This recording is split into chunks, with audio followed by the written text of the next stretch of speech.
I'm David Volk for Chin Music. Today's post, why Trump's Memorial Day message was so funny. But not in a knee-slapping kind of way. It should have gone without saying that Dementia J. Trump never should have sent a Memorial Day message this year. Or any year. Or for any holiday, really, because he always makes his holiday greetings about him and whatever perceived injustice he appears to be facing.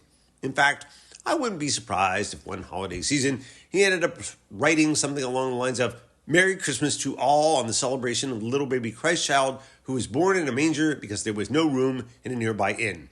There would have been plenty of room in a Trump hotel, but the Palestinians kept trashing my brand and wouldn't let me go in and clear the place out just so I could build a huge, classy resort with all the best materials and all the best people."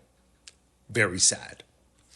Never mind that no one was called a Palestinian in Jesus' day, and that an ancient Trump would never have been interested in building in the area because Bethlehem was not a tourist attraction, because Jesus hadn't been born yet. But that's another conversation for another day. Here's what made Trump's memorial message so funny in an ironic kind of way this year. 1. Have a happy day. Although he initially sent out a message saying, "We can never replace them, we can never repay them, but we can always remember," he couldn't let that be and sent out a follow-up message starting with the phrase, "Happy Memorial Day."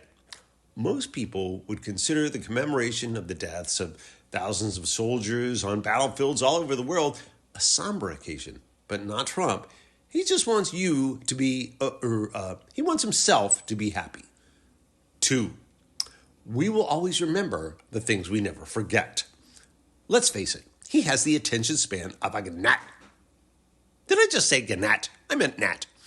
He now thinks he ran against Barack Obama in the last election, that Antifa was responsible for the insurrection, and if things keep going the way they're going, we'll be on the verge of a world war. A war he refers to as World War II. Heck, the only reason his first term wasn't worse is because staffers would distract him and he'd forget whatever act of infamy he was planning. 3, that doesn't include the things he deliberately forgets. He also has a habit of forgetting things and people he suddenly doesn't like. He doesn't remember Stormy Daniels, he never met E. Jean Carroll, and he's never even heard of Michael Cohen. He's just some guy who worked with the campaign, Trump says. 4, he doesn't understand the ultimate sacrifice.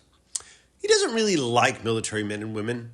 Oh, okay, I take that back. He loves them when they are standing ramrod straight in their dress uniforms, saluting him. He just doesn't like them when they're injured or broken from their experiences on the battlefield, because then they aren't heroes, even if they survive despite long odds or sacrifice themselves so that others could get away. In fact, he once looked at the grave of the son of General Mattis and said, "I don't get it." 5, he doesn't respect members of the military. Okay, I admit I could be wrong about this one. Maybe I'm just misunderstanding his use of the phrase suckers and losers to describe them. Who knows? Maybe it's a term of endearment. 6, he is happy to rely on the troops, though. Instead of just negotiating with protesters, he has said he would rather put the military and dissenters at risk by declaring an insurrection and having the troops shoot at dissenters. 7, a Trump has never served. Loser J's getting a deferment from serving in the Vietnam War was part of a fine family tradition. Although the Trumps have been in America for 3 generations, none has ever been in the military. His father, Fred Trump, was arrested at a KKK rally, however. And finally, the Trumps think that they have made the ultimate sacrifice, however. As a retweet from Eric Trump shows, they all seem to believe they gave up everything to serve America. And he might be right. Donald had to leave Manhattan to serve as president.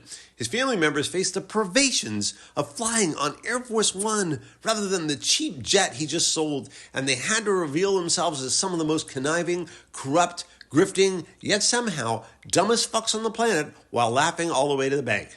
Yep, must be tough, Loser J. It must be tough. That's it. Nothing left to see here. Show's over. Everyone go on about your business. I've been David Volk for Chin Music.